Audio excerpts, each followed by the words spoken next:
నమస్తే, నేను మీ గాయత్రి. ప్రస్తుతం మనతో పాటు ఉన్నారు ప్రముఖ ఆధ్యాత్మికవేత్త, శ్రీ విద్యా ఉపాసకులు డాక్టర్ బంబిడి సుదర్శన్ శర్మ గారు. గురుగారితో మాట్లాడదాం. నమస్కారం గురుగారు. నమస్కారం అమ్మా. గురుగారు, చాతుర్మాసం అయితే వస్తుంది. మళ్ళీ చాతుర్మాస దీక్ష చేస్తే చాలా అత్యంత పవిత్రమైన శక్తుల్ని పొందొచ్చు అని వింటూ ఉంటాము.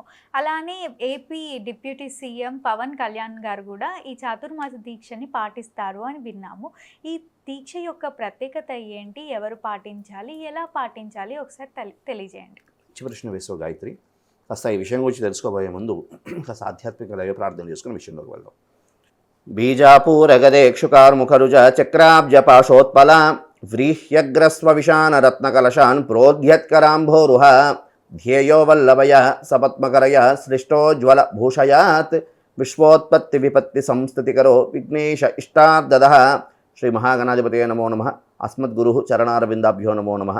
అస్మత్పితు శ్రీ భమిడి వెంకట సుబ్రహ్మణ్య శర్మ పాదారవిందాభ్యో నమో నమః. ప్రధానంగా మనకి చాతుర్మాస్య వ్రతదీక్ష. ఈ చాతుర్మాస్యం అంటేనే చాలా విశేషమైనటువంటి దీక్షలో ఒక దీక్ష అని చెప్పుకోవచ్చు. అంటే దీక్షారాజాల్లో గొప్ప దీక్ష అంటే చాతుర్మాస దీక్ష అంటారు. అప్పుడు దాన్ని ఏమంటారు, శ్రీ చక్రరాజాల్లో అద్భుతమైనటువంటి చక్రం ఏమిటి అంటే సుదర్శన చక్రం అని ఎట్లా ఉంటుందో, అలాగే దీక్షల్లో అద్భుతమైనటువంటి దీక్ష అంటూ ఏమైనా ఉంది అంటే దాన్ని చాతుర్మాస్య వ్రత దీక్ష అని అంటారు. అయితే ఈ చాతుర్మాస్య వ్రత దీక్ష యొక్క మూల ఉద్దేశం ఏమిటయ్యా అంటే ప్రధానంగా సూక్ష్మంలో మోక్షం. అంటే పాపాలను తొందరగా పోగొట్టుకోవడానికి ఉత్తమమైనటువంటి మార్గం అంటూ ఏమైనా ఉంది అంటే అది చాతుర్మాస్య దీక్ష. అంటే పాపాలని తొందరగా పోగొట్టుకునేది, ప్రారబ్ధ కర్మని తొందరగా పోగొట్టుకోవడానికి ఉత్తమమైనటువంటి మార్గం అంటూ ఏమైనా ఉంది అంటే అదే చాతుర్మాస దీక్ష అని చెప్పుకోవచ్చు. సో ఈ చాతుర్మాస దీక్ష అనేది అవతల భగవంతుడి యొక్క కృపను పొందడానికి, అదేవిధంగా మన ప్రారబ్ధ కర్మని నశింపజేసుకోవడానికి ఉత్తమమైనటువంటి మార్గంగా మనం చెప్పుకోవచ్చు. అయితే ఈ చాతుర్మాస దీక్ష ఎవరెవరు చేయాలి, దీనికంటూ ఏమిటి, ఎవరైనా చేయొచ్చా అని సందేహం రావచ్చు. ఈ చాతుర్మాస దీక్ష ఎవరైనా చేయొచ్చు. దీంట్లో బ్రహ్మచర్యాశ్రమం, నాలుగు ఆశ్రమ వర్ణం వాళ్ళు చేయొచ్చు. ఎవరు అంటే బ్రహ్మచర్యాశ్రమం, గృహస్థాశ్రమం, అదేవిధంగా వానప్రస్థాశ్రమం, సన్యాసాశ్రమం, ఈ నాలుగు ఆశ్రమంలో ఉన్న వాళ్ళు ఆచరించాల్సినటువంటి నియమం. అదేవిధంగా దీంట్లో లింగభేదం అంటూ లేదు. స్త్రీలు చేయొచ్చు, పురుషులు కూడా చేయొచ్చు. ఇంకొక విషయం ఇందులో, ఇంకొకటి ఏంటంటే పూర్వ సువాసినీలు అంటారు. పూర్వ సువాసినీలు అంటే భర్త గతించినటువంటి వాళ్ళని పూర్వ సువాసినీలు అని అంటుంటారు. వాళ్ళు కూడా ఖచ్చితంగా ఆచరించాల్సినటువంటి దీక్ష చేయొచ్చు. దీంతో జాతి వర్ణ ఎలాంటి భేదాలు కూడా లేవు. ఎవరైనా ఆచరించాల్సినటువంటి దీక్ష. అదేవిధంగా అయితే ఈ యొక్క ప్రధానంగా అంటే కులవర్ణ విభేదాలను కులవర్ణ ఇవి ఏమీ లేవు. ఎవరైనా ఆచరించాల్సినటువంటి దీక్ష అని చెప్పుకోవచ్చు. ఈ యొక్క దీక్ష ఆషాఢ మాసంలో ఏకాదశి, దాన్ని మనం శయన ఏకాదశి అంటూ ఉంటాం. కొంతమంది శయన ఏకాదశి నుంచి ప్రారంభం చేసుకుని 4 మాసాలు అంటే దాని ఏమంటారు, ఆషాఢ శుద్ధ ఏకాదశి లగాయత్తు, శ్రావణ శుద్ధ ఏకాదశికి నెల, శ్రావణ శుద్ధ ఏకాదశి లగాయత్తు దాన్ని ఏమంటారు భాద్రపద శుద్ధ ఏకాదశికి 2 నెలలు, భాద్రపద శుద్ధ ఏకాదశి నుండి ఆశ్వేద శుద్ధ ఏకాదశికి 3 నెలలు, అదేవిధంగా ఆశ్వేద శుద్ధ ఏకాదశి నుండి కార్తీక శుద్ధ ఏకాదశికి 4 నెలలు. దీని పేరులోనే ఉంది చాతుర్మాస్య. చాతుర్ అంటే 4, మాస్య దీక్ష, 4 మాసాలు కలిగినటువంటి దీక్ష అని. అదేవిధంగా కొంతమంది ఆషాఢ శుద్ధ పౌర్ణమికి ప్రారంభం చేస్తారు. ఆషాఢ శుద్ధ పౌర్ణమి నుంచి శ్రావణ శుద్ధ పౌర్ణిమ, శ్రావణ శుద్ధ పౌర్ణమి నుంచి భాద్రపద శుద్ధ పౌర్ణిమ, భాద్రపద శుద్ధ పౌర్ణమి నుంచి ఆశ్వేద శుద్ధ పౌర్ణిమ, ఆశ్వేద శుద్ధ పౌర్ణమి నుంచి కార్తీక శుద్ధ పౌర్ణిమ. ఈ విధంగా ఎవరెవరి వారి సాంప్రదాయబద్ధంగా కార్తీక మాసం ఏకాదశి నుంచి, అంటే తొలి ఏకాదశి కొంతమంది ప్రారంభం చేస్తారు, కొంతమంది గురు పౌర్ణిమ రోజు ప్రారంభం చేస్తారు. ఇది ప్రధానమైనటువంటి విషయం. అయితే ఈ యొక్క చాతుర్మాస్యంలో ఆచరించాల్సినటువంటి నియమాలు ఏమిటి అంటే, ఈ చాతుర్మాస్యం ప్రతి వ్యక్తిలో కూడా ఆచరించారు. ఇప్పుడు కొత్తగా ఏమిటి అంటే ఈ 4 మాసాలని 2 మాసాలు కుదించారు.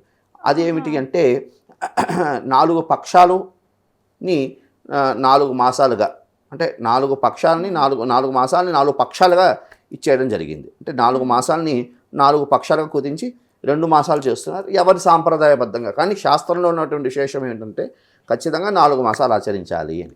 మన పీఠంలో కూడా, మన శ్రీ లక్ష్మీ గణపతి మహామంత్రాలయ జ్యోతిష్య పీఠంలో కూడా మనం 4 మాసాలు చేస్తూ ఉంటాం చాతుర్మాసం. ఓకే. ఆషాఢ శుద్ధ పౌర్ణమి లగాయత్తు కార్తీక శుద్ధ పౌర్ణమి వరకు 4 మాసాలు మనం ఆచరిస్తూ ఉంటాం. అయితే దీంట్లో ఉన్నటువంటి ప్రధానమైనటువంటి విశేషం ఏమిటి అంటే ఒక్కొక్క మాసంలో ఒక్కొక్క పదార్థాన్ని విసర్జిస్తూ చేయాల్సినటువంటి దీక్ష. ఆహా, ఒక్కొక్క మాసంలో ఒక్కొక్క ఒక్కొక్క పదార్థం పదార్థం నైవేద్యంగా పెట్టుకోవాలి. నివేదన విసర్జిస్తూ ఓకే. వదిలివేస్తూ ఆచరించాల్సినటువంటి దీక్ష. ఉదాహరణకి ఆషాఢ మాసంలో ఆకుకూరలు విసర్జించాలి. అంటే ఆకుకూరలు అనేది విసర్జించాలి, వదిలివేయాలి, అవి తినకూడదు. తినొద్దు. అదేవిధంగా శ్రావణ మాసంలో దాన్ని ఏమంటారు పాలు. అదేవిధంగా భాద్రపద మాసంలో పెరుగు అస్సలు స్వీకరించకూడదు. అదేవిధంగా ఆశ్వీజ మాసంలో దాని అంటారు పప్పు దినుసులు. ఈ విధంగా విసర్జిస్తూ చేయాల్సినటువంటి దీక్ష. ఇంకా కాకుండా వంకాయ, అదేవిధంగా కంద, ఇలాంటి పదార్థాలు కూడా, గందగడ్డ, అదేవిధంగా దొండకాయ, వీటిని విసర్జిస్తూ చేయాలి. ఎందుకు అంటే ప్రతిదానికి కూడా పెద్దలు ఊరికినే పెట్టలే, ప్రతిదానికి ఒక దాంట్లో ఒక నియమితి అంటూ చెప్పడం జరిగింది. ఏమిటి అంటే వర్షాకాలం అప్పుడే వస్తున్నటువంటి పదార్థం, దాంట్లో ఉన్నటువంటి ఇబ్బంది కలిగిన కొన్ని పురుగులు చేరుకుంటాయి కాబట్టి ఆషాఢ మాసంలో ఫస్ట్ వచ్చినటువంటి ఆకులను కొంచెం విసర్జించాలి. అదేవిధంగా శ్రావణ మాసంలో కొంచెం చల్లదమైనటువంటి వాతావరణం కాబట్టి శ్రావణ భాద్రపద మాసంలో కొంచెం వర్షాకాలం చల్లదనం అనేది ఏర్పడుతుంది కాబట్టి మన డైజెస్టివ్ సిస్టమ్ అనేది అంత అనుకూలంగా ఉండదు కాబట్టి ఇవి పెరుగు పాలు పదార్థాలు తీసుకోవడం వల్ల మన డైజెస్టివ్ సిస్టమ్ ఇబ్బంది కలుగుతుంది కాబట్టి వాటిని విసర్జించాలి అని ఈ విధంగా చెప్పడం జరిగింది. అదేవిధంగా వంకాయని కూడా ఎందుకు అంటే వంకాయ దురదనిస్తుంది, ఎలర్జీని ఇస్తుంది. ఎలర్జీ అంటే శరీరానికి సంబంధించింది ఇస్తుంది, ఇవ్వబోతుంది పక్కన పెట్టి మనసుకు సంబంధించినటువంటి ఇబ్బందిని కలగజేస్తుంది, అంటే వికల్పాన్ని కలిగిస్తుంది. అందుకే చామని అదేవిధంగా వంకాయని ఆ సమయంలో విసర్జిస్తారు. దీక్షాకాలంలో విసర్జించాలి అని ఒక నియమం అంటూ ఉంది. ఈ విధంగా విసర్జిస్తూ నంజు సంబంధమైనటువంటి పదార్థాలు కూడా కొంతమంది విసర్జిస్తూ చేస్తూ ఉంటారు. అయితే ఈ దీక్షాకాలంలో కార్తీక మాసంలో ఏం తినకూడదు? కార్తీక పౌర్ణమి వరకు, అంటే ఆశ్వీజ శుద్ధ పౌర్ణమి నుంచి కార్తీక శుద్ధ పౌర్ణమి, అది 4 రోజులు పప్పు దివసం ఇవన్నీ విడిచిపెడుతూ చేస్తున్నటువంటి విషయం. అయితే ప్రధానంగా ఇందులో ఉన్నటువంటి ముఖ్య ఇదేమిటి అంటే ప్రాతకాలం నిద్ర లేవడం. ప్రాతకాలం అంటే 7:30-9 గంటలకు కాదు, సుమారుగా సూర్యోదయానికి బ్రాహ్మీ ముహూర్తంలో నిద్ర లేవడం. ఎందుకంటే ఆ సమయంలో ఋషులు యోగులు మన భూమి మీదకి వచ్చి వాళ్ళు తపస్సు చేస్తుంటారు. వాళ్ళ తాలూకు ఆరా కూడా మన మీద వస్తుంది.